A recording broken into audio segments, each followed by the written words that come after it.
Yeah, today we're diving into the strange economy of spectacular failure. Crashes actually do a very interesting thing. I call it the great equalizer. See, racing is designed for the fastest car to win, but for the broadcast, the fastest car is a problem. Think about it. If Max Verstappen or Kyle Larson pulls a 30-second lead, the race is effectively over. For the fans at home, the winner becomes obvious and the race becomes boring. This is where the crash becomes a tool. Whether it's a safety car in F1, a full course caution in NASCAR, or slow zones at Le Mans, every series has a mechanism to control the chaos. But look closer. These aren't just safety measures. They are the great equalizers. And by freezing the race, the league does something a referee in soccer or basketball can never do. They delete the leader's hard-earned advantage. They force the entire pack to bunch up bumper to bumper, and then turn a boring spread-out grid into a 200-mile-per-hour street fight. We've actually seen this change entire championships. In the 2021 Abu Dhabi Grand Prix, a late safety car completely reset the field. Oh no! Nicholas Latifi has crashed, and I think that is at turn 14. That will be a safety car. This is the safety car coming in this lap. We think it could do. Max Verstappen was suddenly gifted one last lap to attack Lewis Hamilton for the championship. Michael, this isn't right. It has left Lewis Hamilton and Max Verstappen side by side. And Max didn't miss out. Is Verstappen far enough back? He's going to make the lunge down the inside. Hamilton sees him coming. It's a late lunge by Verstappen, who takes the lead of the race. Verstappen now snatches the championship trophy from Lewis Hamilton, who's trying to fight back. Without that crash and the safety car, the race would have probably finished very differently. Was it fair? Debatable. Was it good for business? Absolutely. It was the most watched moment of the season. The crash didn't just stop the race. It saved the season's finale from being a predictable victory lap. But the reset button is only the first layer of this economy. Because once the cars stop moving, the real money starts showing up on screen.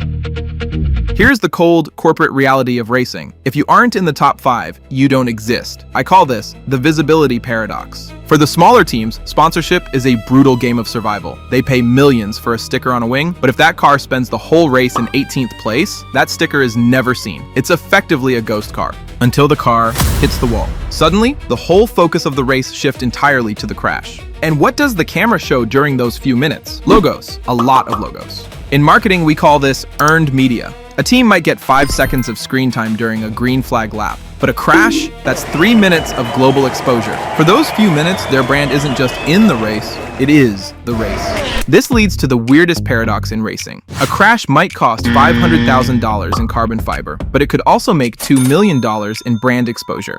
But this isn't just about the money in the bank, it's about the blood in the water that keeps the audience hooked. Because behind the logos and the logic, there is a much darker, more primal reason we can't look away. If racing ever became 100% safe, something strange would happen. It would stop feeling like racing. Instead, it would feel fake, like a scripted WWE match. Part of what makes motorsport so fascinating is the unconscious understanding that these drivers are operating right on the edge of disaster. When we see someone control a car at 300 kilometers per hour, inches away from another driver, we respect it, because we know exactly what could happen. Just think about Romain Grosjean's crash in Bahrain in 2020. His car hit the barrier at nearly 220 kilometers per hour, split in half, and burst into flames. For a few seconds, everyone watching thought the worst had happened, but somehow, he climbed out of the fire just 28 seconds later. And historically, that danger used to be even more real. Back in the 1960s and 70s, motorsport was often called the death era. Drivers were losing their lives far too often. When Niki Lauda's Ferrari turned into a furnace at the Nürburgring in 1976, nobody expected him to live. But still, he came back after just 6 weeks. The danger is what gives the victory value. And is modern racing any safer? Ask Marc Marquez. In 2020 at the Spanish Grand Prix, he suffered a massive high-speed crash that shattered his right arm. Vinales into turn 5. Oh, he's lost to rear. Big high side. Blimey, that's a horrible crash. Goodness me. He didn't just break a bone. He nearly lost his career. At first, he couldn't even move his fingers properly. Many people doubted he would ever return to his old level. But when he came back in 2022, he was still the same beast he was before. What a comeback, what a return, what a race, what a world champion. Just one more corner left, the checkered flag is out, he is back, ladies and gentlemen, and still the king of the ring, Marc Marquez wins! See what happens? That underlying sense of danger transforms drivers into something bigger than just athletes. It turns them into heroes, and that is the gladiator effect. But here's where things get even stranger, because crashes don't just create drama. They create something even more valuable: data. These machines aren't just engines and wheels. They're packed with dozens of high-tech sensors tracking everything. Impact forces, chassis flex, suspension loads, even how the car absorbs energy. And when a car hits the wall, every single one of those sensors goes into overdrive. See, you can't really simulate a 200 kilometers per hour collision perfectly in a sterile lab. So for the engineers, a wreck isn't just an accident. It's the only time they get to see exactly how the car behaves, when physics stops working in their favor. That data is what leads to the massive breakthroughs. Look at the halo in Formula 1. People absolutely hated it when it was first introduced. They called it ugly. But then came Monza 2021, when Max Verstappen's car literally landed on top of Lewis Hamilton's cockpit. That titanium bar was the only thing that kept Lewis alive. In MotoGP, riders wear airbag suits that deploy in milliseconds, a technology developed from studying hundreds of high-side crashes. And it's not only for the pros either. A lot of the safety tech in your own car today was built on the back of data collected from these high-speed disasters. The rear-view mirror first appeared at the 1911 Indy 500. Disc brakes were the secret weapon that allowed Jaguar to dominate Le Mans in 1953. Even your ABS was perfected in the late 1960s at Formula 1. So, in a weird way, these accidents actually make your daily commute safer. But as much as engineers love all that data, there's one thing more important than anything else for the sport: stories.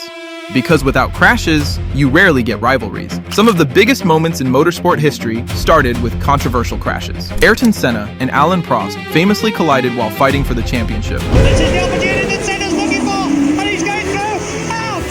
Oh my goodness, this is fantastic! This is what we were fearing might happen during the race. And that means to say that Prost And don't even get me has won the started on World Hamilton and Championship. Verstappen. Those crashes led to the biggest rivalries in F1. Suddenly, the sport has a hero and a villain. Fans start choosing sides. The next race becomes must-watch. And the championship becomes a storyline people follow week after week. But if you want to see the ultimate proof that a crash can save a sport, we have to go back to February 18th, 1979. At that time, NASCAR was a regional sport, mostly popular in the southern US. It was struggling to find a national audience, but CBS decided to take a massive gamble. They were going to broadcast the Daytona 500 live for the first time in history. But then, fate stepped in. The Great Blizzard of 1979 slammed into the Northeast and Midwest. Millions of people were trapped in their houses. All they could do was watch TV. And because there were only a few channels back then, an entire nation of bored people tuned into CBS to see what this stock car racing thing was all about. For 199 laps, they saw a great race. But on the 200th lap,